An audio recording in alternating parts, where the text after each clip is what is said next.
I use my son's crib in the garden, and let me share with you how. When my son was little, I used this as his baby crib, and now I use it as a trellis. So I kind of make this into the crib and for the potatoes because it was kind of overspilling. I've also got 4 o'clocks in there and some hollyhock. The potatoes will be out of here soon. They're starting to die back already, but you gotta leave them until they go all the way back if you want to get big potatoes. So I'm waiting on that. But there's the bottom of his crib there. I don't know if you can see it very well, but it is right here. And so it kind of sections off my yard from the neighbor's yard without having to spend money on a fence. That's actually their fence. And then this is the baby gate that I kept my son in when he was a baby. And so I just pushed it into the ground. I broke it apart from the other side, and it now is holding in the bed. So I just thought about how I was thinking about how I had to use resources in order to make my garden when I was younger, because I just couldn't afford really Gucci things. And now that I have more money for resources, I would rather spend them on plants and soil and amendments than the things that hold up my bed. So this is a raised bed here, and it was super cheap because I already had the resources from before. But this right here, trellis, it's a real one, right? But I got it at a estate sale. There were 4 for $10. So I got that years ago, and I'm still using it. I added pallet wood here, and these are leftover from another project we had. This trellis I got at Aldi. I think it was $20 when I got it. It was years ago, so I've had it for years, and I just added. And on this side, I did have a trellis, but I was afraid it was shading everything out too much, so I just use the twine. I got that twine the same year that I got this guy, so it was probably about 11 or 12 years ago, maybe less, maybe like 5, whatever, but I've been using it for years. Let me show it to you. Oh no, let's just finish up and then I'll show it to you. So this is the other side of his crib, and doesn't it look so elegant here on the side with the morning glories? Oh my gosh, you should see it in the morning. It is just gorgeous.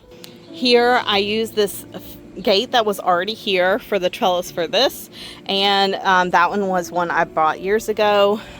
This one, I don't even know where I got that one. I think my mom might have gave it to me. And then just a piece of scrap wood to hold it up there.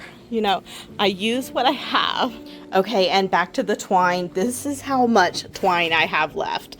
This was $5 at an estate sale, so if you can find that score, definitely pick it up. I was like, I don't know if I'll need that. Oh my gosh, I've used it to keep up tomatoes and to tie back things. I used it in the front. One of my trellis was falling over. I tied it around the post so it doesn't fall over anymore. There are so many versatile reasons why you can use this. So there are many things that you can do. Let me know down below if you have like something that you use that's unconventional but was cheaper. You know, I mean, this was some tomato steaks that I bought, well, my mom gave me years ago. And then I put this one little piece of wood across here to hold it up. And then I used the twine. I mean, you know, tomato cages, but that's not actually holding it up. It's really going along the fence and the crib, you know. So use what you have. This is a hook, right? But it's holding up my blackberry bush because it was slumping over. So whatever you have, use it. Use other plants too. It doesn't have to be just using things. Like, for instance, I am holding up, like, these guys are holding each other up, you know, because these guys were falling over until these guys grew up a little bit. So giving each other things. I cut this one back to let this one grow up, and then now they're helping each other out. So using that definitely helps.